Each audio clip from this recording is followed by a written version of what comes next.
नमस्कार दोस्तों, आज के इस वीडियो में आप सभी का वेलकम है। और आज के इस स्पेशल वीडियो में हम लेकर के आए हैं कुछ जीके से संबंधित क्वेश्चंस जो कि प्रीवियस एग्जाम में पूछे जा चुके हैं और उनके आने की संभावना रहती है। बहुत ही इम्पोर्टेंट क्वेश्चंस हैं, तो आई होप ये वीडियो आपके लिए मददगार साबित होगा। अगर ऐसा होता है तो आप इसे लाइक करना ना भूलें, अपने फ्रेंड्स के साथ शेयर करना ना भूलें और साथ ही ज़्यादा से ज़्यादा इस तरह के वीडियोज के अपडेट का लाभ उठाने के लिए हमारे चैनल को सब्सक्राइब करना ना भूलें। अगर किसी तरह कोई कंफ्यूज क्रिएट होता है तो आप बेझिझक अपना वैल्यूएबल फीडबैक के माध्यम से क्वेश्चंस करना ना भूलें। और किसी भी तरह की आप अगर स्पेशल आप लोगों के पास कोई ट्रिक्स या कुछ ऐसी चीज़ है जो स्टूडेंट्स के लिए बेनिफिशियल है तो आप हमारी ईमेल आईडी emerging.star11@gmail.com पर शेयर कर सकते हैं। तो आज के इस स्पेशल वीडियो में शुरुआत करते हैं कुछ इंपॉर्टेंट क्वेश्चंस की जो प्रीवियस एग्जाम में पूछे जा चुके हैं। तो पहला हमारा क्वेश्चन है, राजस्थान की अंतरराष्ट्रीय सीमा की लंबाई कितनी है। पहला क्वेश्चन जो है, क्वेश्चन सुन लीजिएगा, फिर से मैं रिपीट कर रहा हूं। राजस्थान की अंतरराष्ट्रीय सीमा की लंबाई कितनी है। ये काफी बार एग्जाम में पूछा जा चुका है और इसका आंसर होगा 1070 किलोमीटर। टू बी क्लियर, एक बार क्वेश्चन को फिर से सुन लीजिएगा। राजस्थान की अंतरराष्ट्रीय सीमा की लंबाई कितनी है, 1070 किलोमीटर। अगला क्वेश्चन है, बरछान क्या है। क्या बरछान।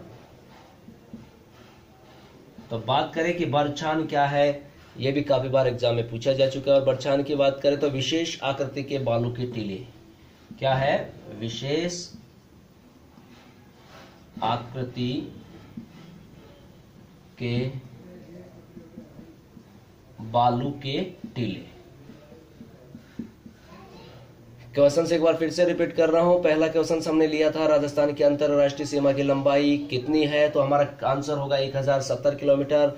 नेक्स्ट सवाल की तरफ हमने किया कि बरछान क्या है, तो बरछान जो है वो विशेष आकृति के बालू के टीले होते हैं। Right guys. अगला सवाल है, राज्य की कुल स्थलीय सीमा की लंबाई। किसकी स्थलीय, कुल स्थलीय सीमा, और किसकी, राजस्थान की। तो सवाल पूछा जा रहा है कि राजस्थान की कुल स्थलीय सीमा की लंबाई कितनी है। क्या पूछ रहा है, लंबाई। तो इसका हमारा जो करेक्ट आंसर होगा यानी कि कितनी है, टोटल 5920 यानी कि 5920 किलोमीटर। राइट गाइज, एक बार फिर से सुन लीजिएगा क्वेश्चन मैं एक बार फिर से रिपीट कर रहा हूं। राज्य की कुल स्थलीय सीमा की लंबाई कितनी है, तो 5920 हमारा करेक्ट आंसर होगा। राइट। अगला हमारा सवाल है कि राजस्थान के किस जिले का क्षेत्रफल सबसे ज्यादा है। अगला सवाल है, राजस्थान के किस जिले का क्षेत्रफल सबसे ज्यादा है, तो हमारा आंसर होगा जैसलमेर। क्या आंसर होगा, जैसलमेर। Right guys. अगला हमारा है कि लाठी श्रृंखला क्या है। कौन सी लाठी श्रृंखला।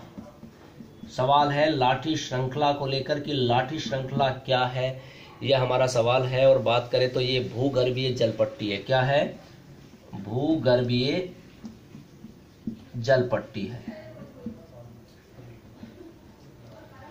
फिर से सुन लीजिएगा गाइस सवाल कि लाठी श्रृंखला क्या है, तो लाठी श्रृंखला क्या है, इसके बारे में हमारा करेक्ट आंसर होगा भूगर्भीय जलपट्टी। Right guys. अब नेक्स्ट क्वेश्चन की तरफ बढ़ते हैं। अगला सवाल है, राजस्थान की कुब्बड़ पट्टी कहां है। सवाल एक बार फिर सुन लीजिएगा, राजस्थान की कुब्बड़ पट्टी कहां है, तो यह है नागौर अजमेर। कहां है, नागौर अजमेर। सवाल पूछा जा चुका है एग्जाम में ऑलरेडी। और यहां पर जैसा कि मैं ऑलरेडी आपको बता चुका हूं कि इस वाले वीडियो में हमने प्रीवियस एग्जाम्स में पूछे गए कुछ क्वेश्चंस के समावेश को लिया है। तो जो भी हम लोग सवाल यहां पढ़ रहे हैं, जो भी क्वेश्चंस पढ़ रहे हैं, वो ऑलरेडी अलग अलग एग्जाम में, जैसे ईओ के एग्जाम, आरएएस के एग्जाम, पुलिस कांस्टेबल, छात्रावास अधीक्षक, आरएएस प्री एग्जाम, ठीक है, या जैसे पुलिस कांस्टेबल के एग्जाम हुई इत्यादि, या बीएड की एग्जाम हुई, या बात करें तो जेलर की एग्जाम से रिलेटेड हो सकता है। यानी कि किसी ना किसी एग्जाम से रिलेटेड ये क्वेश्चंस हैं ऑलरेडी। जैसे कोई टीचर्स की एग्जाम हुई हो, 3rd ग्रेड टीचर की हो सकती है, या फिर आरपीएससी 2nd ग्रेड टीचर की एग्जाम हो सकती है। तो किसी ना किसी एग्जाम में सवाल पूछे जा चुके हैं, तो इसी तरह के सवालों को इसमें हमने लिया है। अब अगला सवाल बढ़ते हैं और अगला सवाल है हमारा, दक्षिण पूर्वी राजस्थान के दक्कन लावा पठार क्षेत्र में भैंसरोडगढ़ से लेकर बिजोलिया तक का पठारी बाग क्या कहलाता है? एक बार सवाल फिर सुन लीजिएगा। दक्षिणी पूर्वी राजस्थान के दक्कन लावा पठार क्षेत्र में भैंसरोडगढ़ से लेकर बिजोलिया तक का पठारी भाग क्या कहलाता है? तो क्या कहलाता है? ऊपर माल। क्या कहलाता है? ऊपर माल कहलाता है। अगला सवाल है, राजस्थान के किस जिले में नेशनल वुड फॉसिल्स पार्क स्थित है? फिर से सुन लीजिएगा सवाल। राजस्थान के किस जिले में नेशनल वुड फॉसिल्स पार्क स्थित है? तो किस में है? जैसलमेर। कहां है? जैसलमेर में। Right guys. एक बार फिर से नेक्स्ट क्वेश्चंस की तरफ बढ़ते हैं।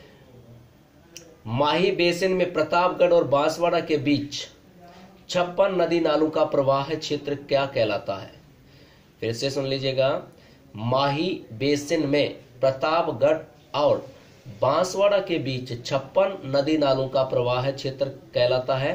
तो क्या कहलाता है? 56 का मैदान। क्या कहलाता है? 56 का मैदान। नेक्स्ट सवाल की तरफ बढ़ते हैं।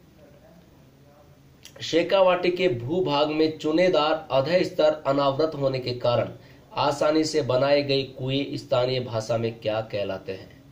फिर से सुन लीजिएगा। शेखावाटी के भूभाग में चुनेदार अधः स्तर अनावृत होने के कारण आसानी से बनाए गए कुएं स्थानीय भाषा में क्या कहलाते हैं? जोहड़। क्या कहलाते हैं? जोहड़। तो भी क्लियर गाइस। नेक्स्ट सवाल की तरफ बढ़ते हैं। और राजस्थान की आकृति कैसी है? सवाल है, राजस्थान की आकृति कैसी है? तो राजस्थान की जो आकृति है उसकी बात की जाए तो राजस्थान की आकृति कैसी है भाई? तो इसकी आकृति है विषम कोण चतुर्भुज। कैसी है? विषम कोण। कैसी आकृति? विषम कोण चतुर्भुज आकृति है इसकी। ठीक है गाइस। तो कैसी है? विषम कोण चतुर्भुज आकृति है। और इसको हम लोग क्या कर सकते हैं? पतंग के समान। किसके समान है? पतंग के समान।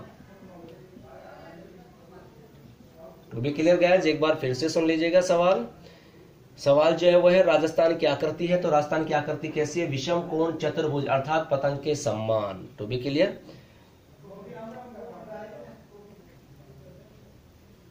मावट होती है, ये है हमारा अगला सवाल।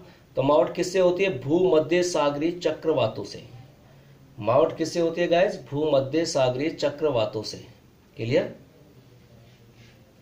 फिर अगला सवाल है हमारा, कुछ भौगोलिक क्षेत्रफल।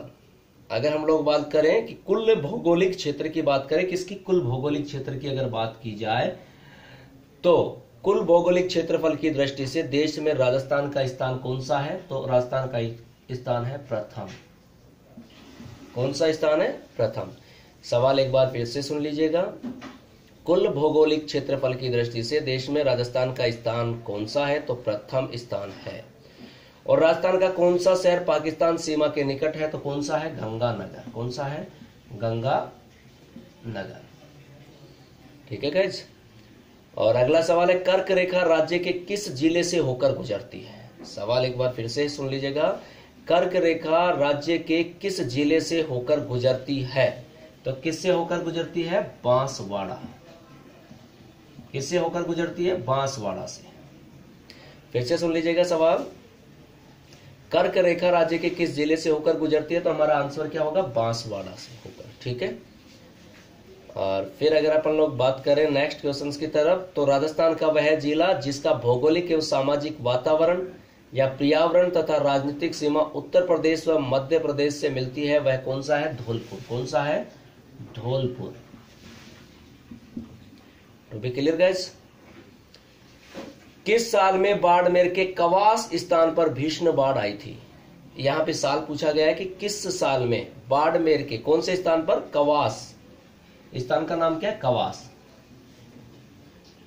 सवाल फिर से सुन लीजिएगा। किस साल बाड़मेर के कवास स्थान पर भीषण बाढ़ आई थी?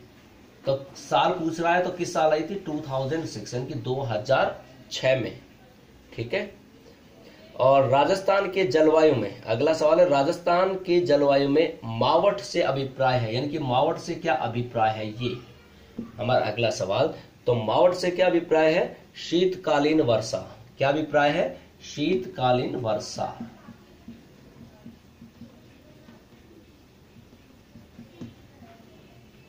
To be clear. अब अगला है बड़ोपल गांव जिसके लिए प्राय जाना जाता है वह है, यानी कि बड़ोपल। कौन सा गांव? बड़ोपल। बड़ोपल गांव जो है वो किसके लिए जाना जाता है, ये हमारा अगला सवाल है।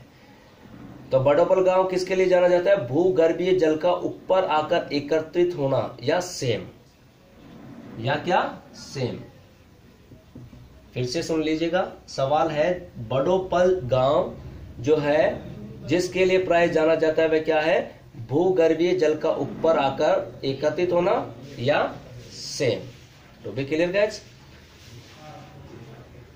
अगला है भारत की सबसे प्राचीन पर्वत श्रृंखला है। तो भारत की सबसे प्राचीन पर्वत श्रृंखला कौन सी है?